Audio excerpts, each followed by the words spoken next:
Hello students, I am Aarti and I heartily welcome you all to my YouTube channel Aarti Education World.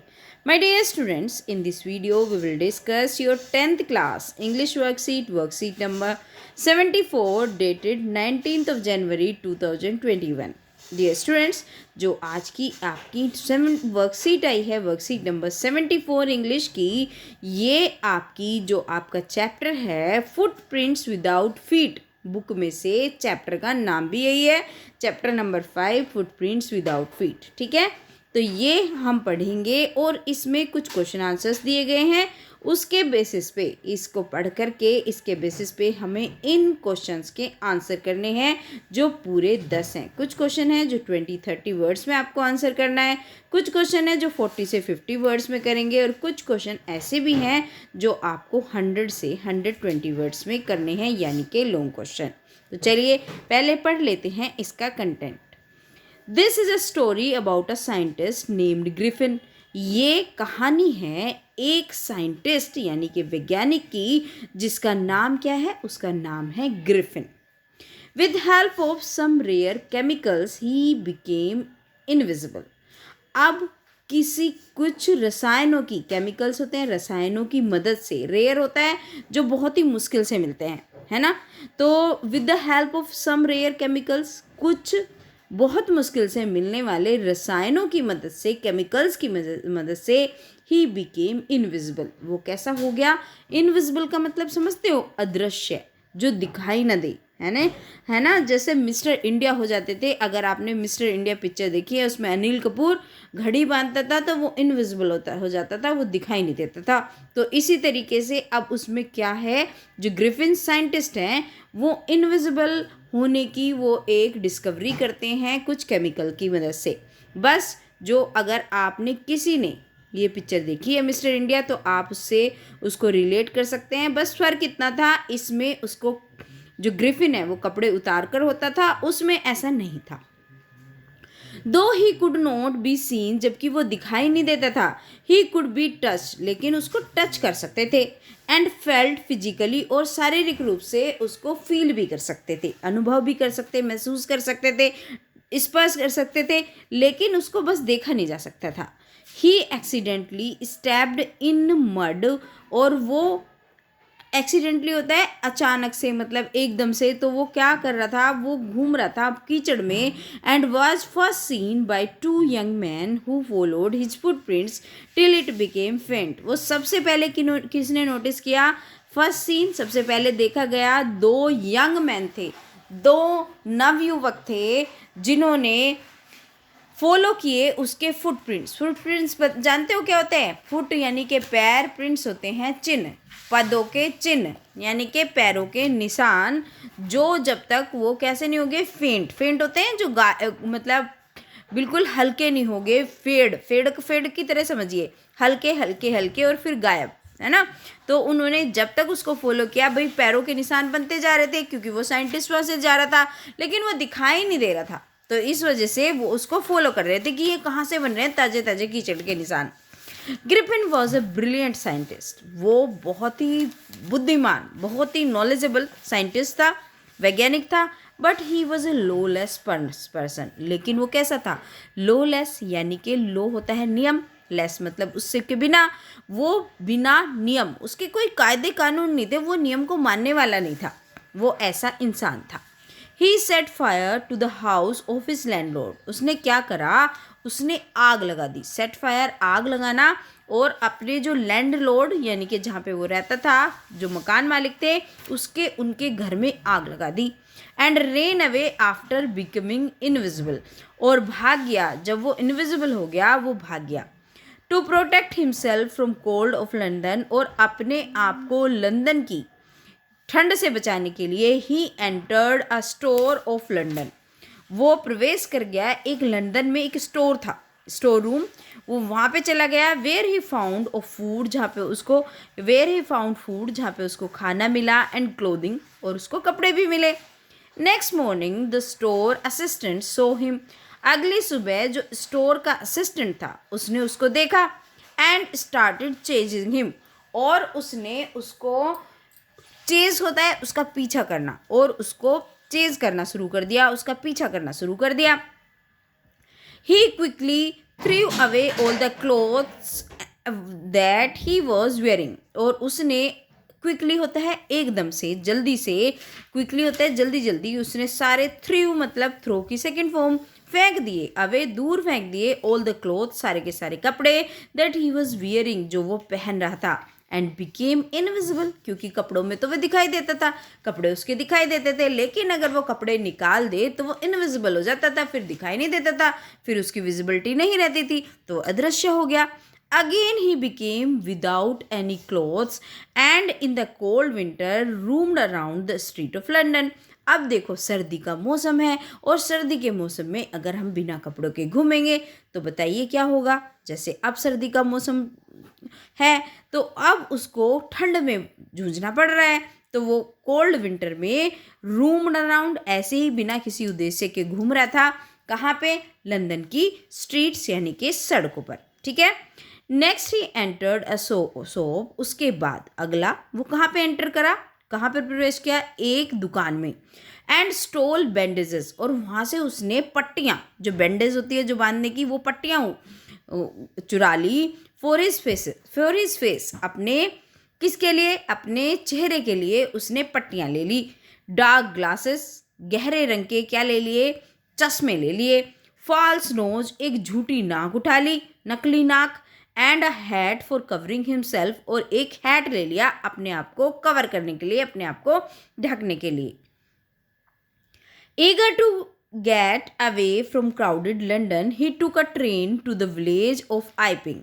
अब वो eager मतलब उत्सुक था, जानना चाहता था कहाँ? Get away from crowded London, क्योंकि भीड़ भाड़ का जो इलाका है लंदन का, उससे वो अलग जाना चाहता था, क्योंकि भीड़ भाड़ में उसको जल्दी पकड़े जाने की आशंका थी।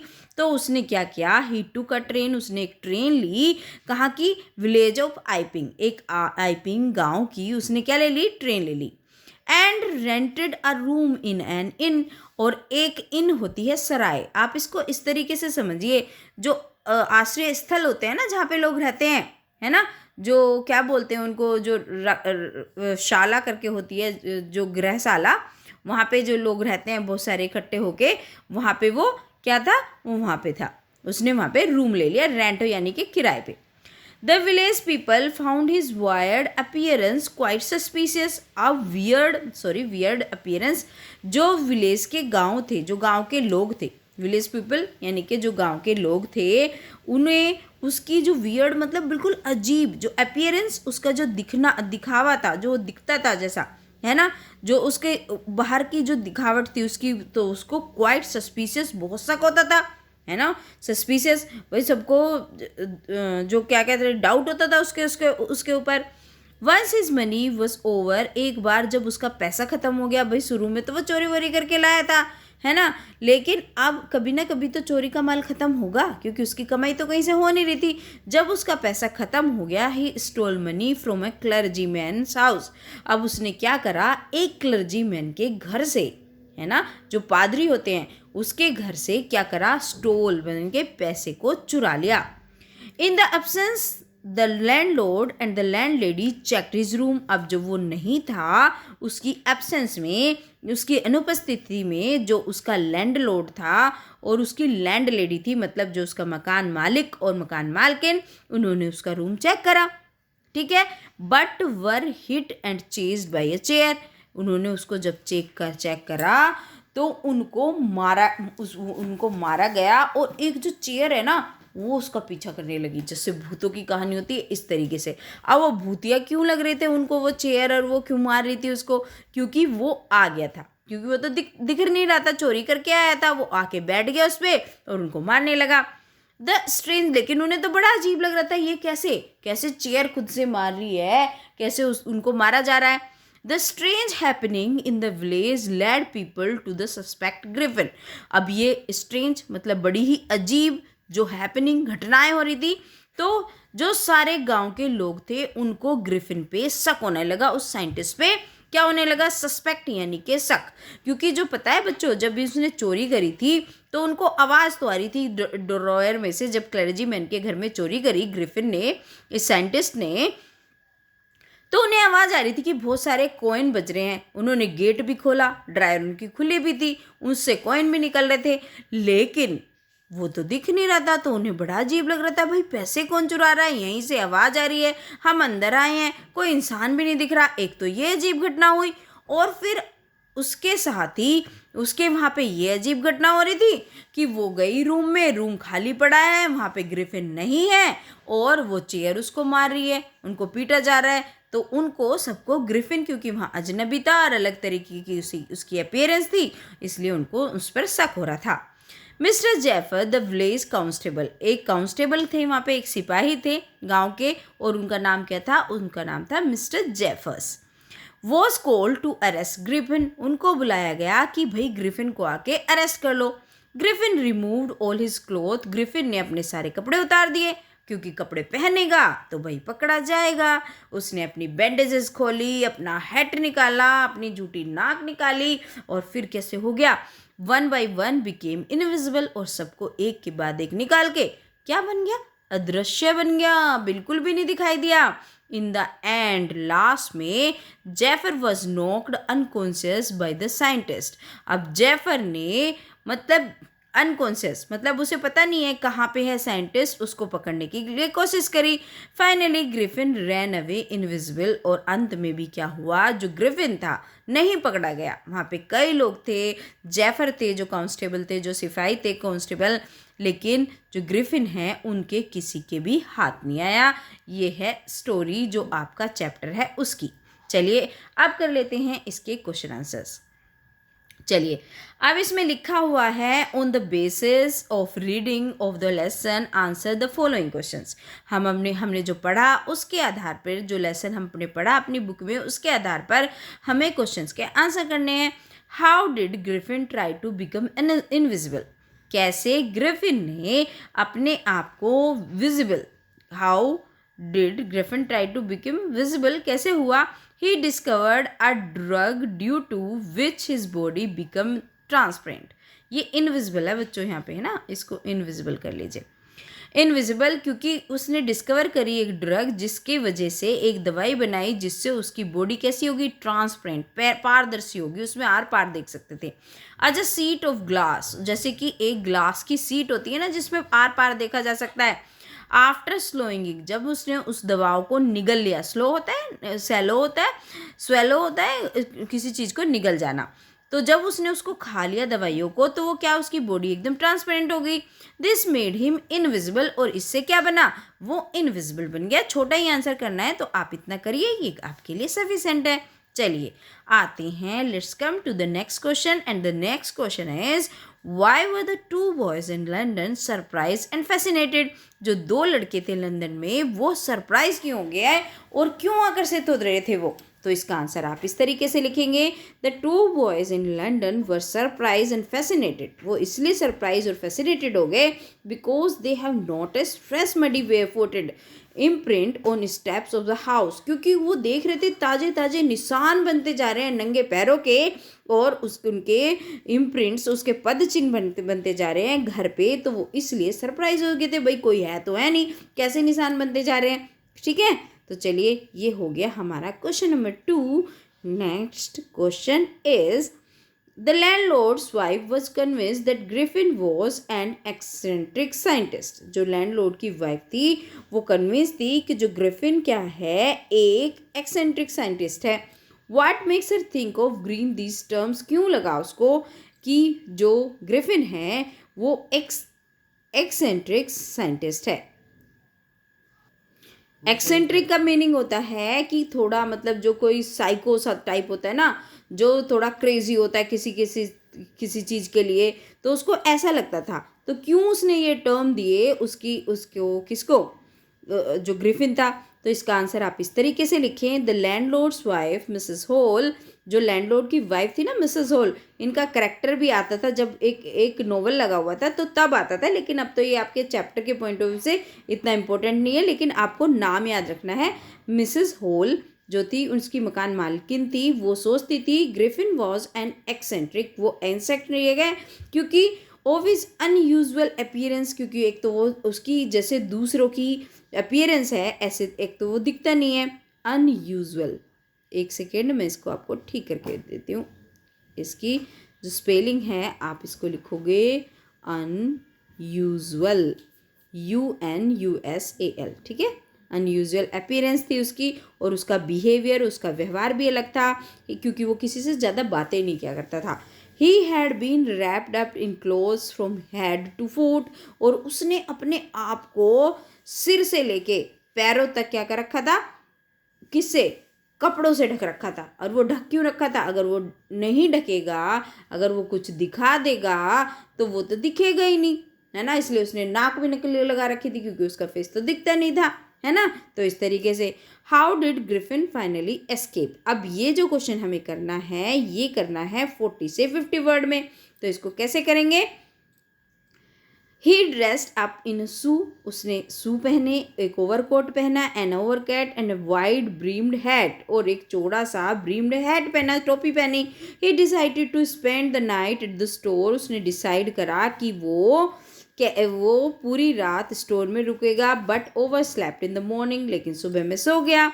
ही was spotted by 2 store assistant, लेकिन जो स्टोर के असिस्टेंट थे, क्योंकि उसकी आँख लग गई थी और सुबह सुबह स्टोर खुल गया, असिस्टेंट आ गए। हु स्टार्टेड चेजिंग हिम, और उन्होंने उसका पीछा करना शुरू कर दिया। Griffin escaped from London store, Griffin London के स्टोर से बच गया by quickly taking off his newly found clothes and became invisible. अब उसको सारे के सारे उसने कपड़े जल्दी जल्दी उतारे, जो उसको नए कपड़े मिले थे, और फिर से क्या बन गया? इनविजिबल बन गया, अदृश्य बन गया। ये बात अलग है, जो उसने कपड़े ठंड से बचने को पहने थे वो उसे त्यागने पड़े, फिर से वो नंगा का नंगा रह गया, बिना कपड़ों के रह गया। तो चलिए आगे बढ़ते हैं अगले क्वेश्चन को और उसको सोल्व कर लेते हैं।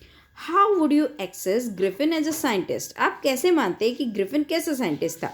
तो आप बताओ। Griffin is a brilliant scientist, no doubt. जो कोई इन्वेंशन कर लेता है नहीं तो ब्रिलियंट तो वो होगा ही, है ना।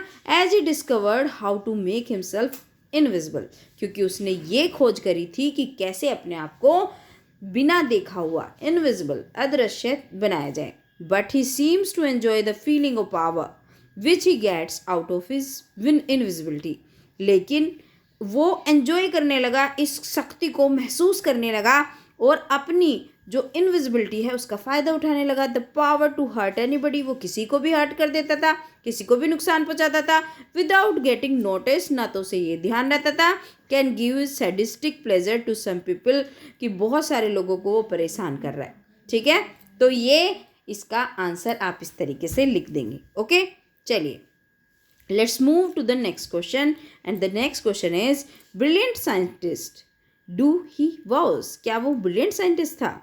Griffin was a lawless person, वो तो एक बिना नियम कानून का इंसान था। Quote example from the text to prove statement, अब इस स्टेटमेंट को प्रूव करने के लिए आप लिखिए इसका answer. Griffin was not bothered if he had harmed anybody in the fulfilment of what he wanted. Griffin को कोई बोदरेशन नहीं थी, उसे कोई चिंता नहीं थी कि वो किसी को परेशान कर रहा है, अपनी जो वो चाहता है, अपनी चाहतों को पूरी करने के लिए दूसरों को परेशान कर रहा है, उसे कोई फ़र्क नहीं पड़ रहा था।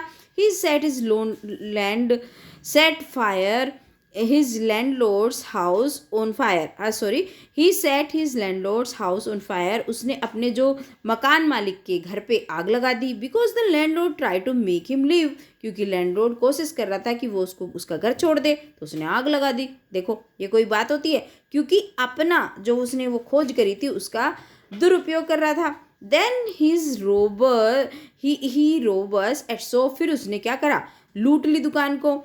And later in the village, और फिर गांव में, indicate that he was A lawless person, गांव में भी उसने पूरी चीज़ें दिखाई कि वो नियमों को मानने वाला नहीं है, उसने कोई चीज़ नहीं मानी। तो ये लिख देंगे आप क्वेश्चन नंबर 6। हम क्योंकि इसका बहुत बड़ा आंसर भी हो सकता था, लेकिन ये 40 से 50 शब्दों के क्वेश्चन चल रहे हैं, तो इसका आंसर इतना ही लिखा जाएगा। चलिए अब आ जाते हैं प्रश्न नंबर 7 की तरफ। Extra ordinary affair, the clergyman kept saying for the rest of the day, explain this extraordinary affair। वो कहता था ये तो बड़ी ही असाधारण बात है ना। एक्स्ट्रा ऑर्डिनरी अफेयर यानी कि बड़ी ही असाधारण घटना। तो पूरे दिन जब क्लर्जीमैन के घर चोरी हो गई, वो पूरे दिन ये कहता फिरा। तो क्यों कहता फिरा? तो इसका आंसर लिखना है the clergyman kept saying for the rest of the day that it was a extraordinary affair. पूरे दिन क्लर्जीमैन ये कहता फिरा भैया बड़ी ही विचित्र घटना है। The other extraordinary thing that happened at the in, और दूसरी जो विचित्र घटना थी ये थी व्हेन द लैंडलॉर्ड और उसकी वाइफ जल्दी आए and were surprise to see scientist door wide open. जो उसका साइंटिस्ट का डोर था वो पूरा का पूरा खुला हुआ था, क्योंकि वो कभी खुला हुआ रखता भी नहीं था। और उनके साथ फिर जो जो हुआ वो सब क्या था, एक्स्ट्राऑर्डिनरी घटना। अब आ जाइए अफेयर। अब आ जाते हैं क्वेश्चन नंबर 8 की तरफ। Griffin had a wonderful discovery. Griffin ने एक बहुत बढ़िया डिस्कवरी बनाई थी, बहुत अच्छी खोज करी थी, but he used it for unlawful reason. लेकिन उसने इसको बिना किसी नियम के यूज़ किया। Write a paragraph on the topic science is more misuse than use. एक पैराग्राफ लिखना है इसके ऊपर कि साइंस का ज़्यादा मिसयूज होता है ना कि उसका यूज़। तो आप इसको लिख दीजिए ग्रिफिन डिस्कवरी दो रिमार्केबल, जबकि जो ग्रिफिन ने खोज करी बहुत ही रिमार्केबल थी, बहुत ही याद करने वाली, बहुत ही शानदार। Was no use to anyone except himself. लेकिन किसी के लिए यूज़ नहीं करा उसने। इतनी अच्छी जो उसने खोज करी बस अपने लिए उसने उसको स्वार्थ के लिए अपने यूज़ किया। ही बिगेन रोमिंग मनी। उसने क्या करा, लूटना शुरू कर दिया, दूसरी चीज़ें लूटी। Even assaulting people after he became invisible. और लोगों को परेशान करने लगा जब वो क्या अदृश्य हो जाता था। Man has use science to make deadly weapons are extremely destructive application of science. और इंसान ने साइंस को मिसयूज ज़्यादा करा है। कैसे, डेडली वेपन्स बना दिए, दूसरों को मारने के लिए बॉम्ब बना दिए, ये सारी चीज़ें। Man has become over dependent on scientific equipment end devices. और आदमी बहुत ज़्यादा, जितना डिपेंड होने की ज़रूरत नहीं है उतना डिपेंड हो गया है साइंटिफिक इक्विपमेंट पे और इन डिवाइसेस पे। जैसे हम देखिए फ़ोन पे हमें काम करने की ज़रूरत है लेकिन हम फालतू में ही फ़ोन पे लगे रहते हैं। इस तरीके की और वो सारी चीज़ें वो जिसको हम मतलब अवॉइड कर सकते हैं पर नहीं हम अवॉइड करते, उसके चक्कर में लगा रहते हैं, उससे टाइम भी वेस्ट करते हैं, टेक्नोलॉजी का मिसयूज़ भी करते हैं। जैसे हैकर्स हैं, जो चीज़ मतलब हमने अच्छे के बेटरमेंट के लिए बनाई थी अब उस चीज़ का लोग मिसयूज़ करते हैं। तो ये हो गया आपका क्वेश्चन नंबर 8 का आंसर। चलिए चलते हैं क्वेश्चन नंबर 9 की तरफ। Had you made the discovery make by Griffin, how would you have used it for the betterment of society. देखिए, क्या आपने जो डिस्कवरी करी है ग्रिफिन वाली, आप कैसे यूज़ करते अगर आप इसका यूज़ करते ह्यूमैनिटी के अच्छे के लिए। तो इसका आंसर लिखेंगे no I have not made the discovery made by Griffin. वैसे तो मैंने नहीं बनाई है। If I discover how to become invisible, अगर मैं ऐसा बना लेता कि कैसे इनविजिबल होते हैं, I would see this opportunity to punish all those people who cause to trouble others their own selfish motives. मैं क्या करता, मैं उन लोगों को पनिश करता जो दूसरों को परेशान करते हैं अपने स्वार्थों के लिए। I would catch them and hand over them to police. और मैं उनको पकड़ता, पुलिस को हैंड ओवर कर देता, letting them know that I was behind them.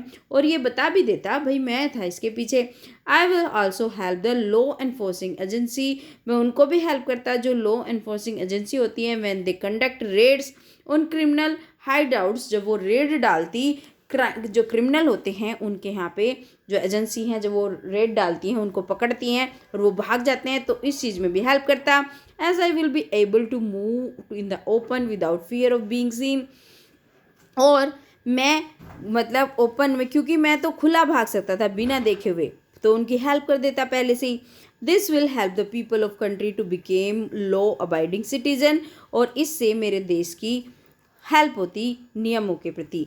We all should also realise that we are best word with the power. हम सबको ये रियलाइज, इसको आप ना लिखो तो कोई बात नहीं, ये भी चलेगा क्योंकि इतना सफिशेंट है। बहुत लंबी वर्कशीट है, आप कितना लिखोगे, इसलिए मैंने छोटे ही क्वेश्चन करे हैं। 8वें का उतना लिखना, 9वें क्वेश्चन का आप ये आंसर लिखना, इसको आप छोड़ दीजिए। ठीक है, चलिए अब आते हैं। लिख भी देंगे तो कोई प्रॉब्लम नहीं है बच्चों, इसको पूरा लिख दीजिए, इट्स ऑल राइट। लेकिन मैं इसलिए बोल रही थी कि आप छोटा करना चाहें तो आप इसको इतना लिख लीजिए। ठीक है, चलिए अब आ जाते हैं, क्योंकि कुछ बच्चों को होता है कि हमें पूरा लिखना है, हमें बड़ा लिखना है, तो इसलिए मैंने बड़ा लिखा है। और कुछ बच्चे ये सोचते हैं कि नहीं, वर्कशीट कंप्लीट करनी है, हमें समझ तो आ गया, हम कर सकते हैं, तो आप इतना भी लिख लीजिए, इसमें भी पूरा आंसर आपका आ रहा है। चलिए, question number 10, the last question of this worksheet is you don't understand who और व्हाट एम आई एम। ये ग्रिफिन बोलता है कि तुम नहीं जानते कि मैं कौन हूँ और मैं क्या हूँ। What impression do you form of Griffin after reading this lesson. आपको क्या इम्प्रेशन लगता है, क्या पता चलता है कि ग्रिफिन कैसा था। तो इसका आंसर लिखो। The scientist was always quick tempered. हमेशा उसको गुस्सा आया रहता था साइंटिस्ट को। नाउ ही बिकेम फ्यूरियस, और वो आग बबूला हो जाता है। Suddenly he through of bandages, वो अपनी पट्टियाँ फेंक देता है, विस्कर्स फेंक देता है, स्पेक्टिकल्स फेंक देता है, अपनी नाक तक फेंक देता है। It took him only a minute to do this, और 1 मिनट के अंदर वो सब कर देता है। 1 मिनट लगता है बस उसे। साइंटिस्ट लॉस्ट हिज टेम्पर, और वो अपना आपा खो देता है। ही बिकेम फ्यूरियस, आग बबूला हो जाता है। क्राइड, चिल्लाता है, आई विल शो यू, मैं तुम्हें बता दूंगा, मैं तुम्हें दिखा दूंगा। Suddenly he through away all the, यही है बात कि उसने बैंडेजेस फेंक दी, स्पेक्टिकल्स फेंक दिए, नाक फेंक दी। The horrified man in the bar were staring at the headless man, और जो डरे हुए लोग, बिना सिर का आदमी, ये देखकर बड़े हो गए, क्योंकि उसने अपनी नाक पाक तो कर दी, उसकी तो पूरी की पूरी जो खोपड़ी है वो इनविजिबल हो गई। ग्रिफिन डिस्कवरी, जो ग्रिफिन की खोज थी, द्रो रिमार्केबल, जबकि बहुत रिमार्केबल थी, was no use of anyone. ये भी लिख दीजिए आप इसमें लाइन, लेकिन किसी के लिए कोई यूज़ नहीं था। उसने रोबिंग करी पैसे की और लोगों को परेशान करा। तो ये लिख देंगे आप क्वेश्चन नंबर 10 के आंसर में। तो बच्चों, ये हो गया आपकी आज की वर्कशीट, इंग्लिश की worksheet number 74। Hopefully video will be helpful to you, और आप अपना काम अच्छे से कर लेंगे। तो बच्चों, अगर आपको समझ में आता है, मेरा पढ़ाया हुआ अच्छा लगता है, तो please like the video, subscribe my channel, and don't forget to share with your all friends. और बच्चों, एक अपना प्यारा सा कमेंट सेक्शन में, या कुछ बोलना चाहते हो, कुछ कहना है, कुछ क्वेरीज है आपकी, वो आप एक कमेंट सेक्शन में छोड़ा भी करिए। Thank you students.